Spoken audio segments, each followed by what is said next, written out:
Hello everyone, আসসালামু আলাইকুম আর welcome back to my channel. সবাইকে অনেক অনেক শুভেচ্ছা জানিয়ে শুরু করছি আজকের নতুন আরেকটি ভিডিও। বাইলে মাছ দিয়ে থানকুনি শাকের তরকারি। আশা করি রেসিপিটি সবার ভালো লাগবে। প্রথমে কাঁচামরিচ, পেঁয়াজ, রসুন, আলু কেটে নেব। তারপর মাছগুলোতে লবণ হলুদ মাখিয়ে নেব।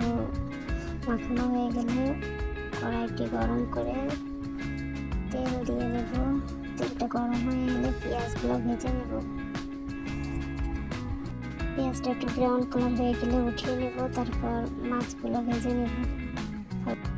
মাছগুলো ভাজার সময় একটু ভালোভাবে আস্তে নরমাল ভেজে নিতে হবে, কারণ বাইলে মাছ অনেক নরম হয়, তাই আর কি, যাতে না ভেঙে যায়।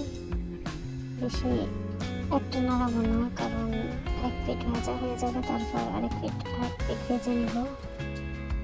ভাজা হয়ে গেলে মাছগুলো উঠিয়ে নিব।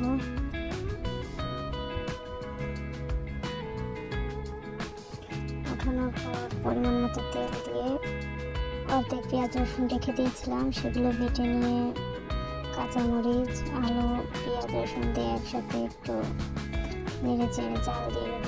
পরিমাণ মতো হলুদ দিয়ে নিলাম। তারপর কিছুক্ষণ নাড়াচাড়া করে ঢেকে দেব 5 মিনিটের জন্য। মাঝে মাঝে একটু নাড়া দিতে হবে, তা না হলে লেগে যেতে পারে। তারপর পরিমাণ মতো পানি দিয়ে নেব। তারপর আবার 10 মিনিটের জন্য ঢেকে নেব, যাতে পানিটা জাল হয়ে যায়। 10 মিনিট পর শাকগুলো দিয়ে নিতে হবে। এখন আমি শাকের উপর দিয়ে লবণটা দিয়ে দেব, যাতে শাক খুবই সহজে সিজে যায়। এখন শাক দেওয়া হয়ে গেলে ঢাকা যাবে না, যাতে তিতা না হয়। আর এভাবে যদি রান্না করা হয় তাহলে অনেক ভালো হবে, তিতা হবে না।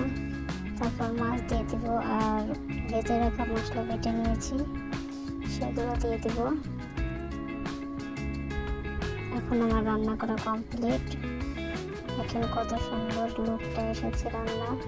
আশা করি অবশ্যই ভালো লাগবে। ভালো লাগলে ভিডিওটি লাইক করবেন আর কমেন্ট করে জানাবেন কেমন হয়েছে ভিডিওটি ভালো লাগলে অবশ্যই লাইক ও সাবস্ক্রাইব করে নেবেন। আর সবাইকে আল্লাহ হাফেজ, ভালো থাকবেন সবাই।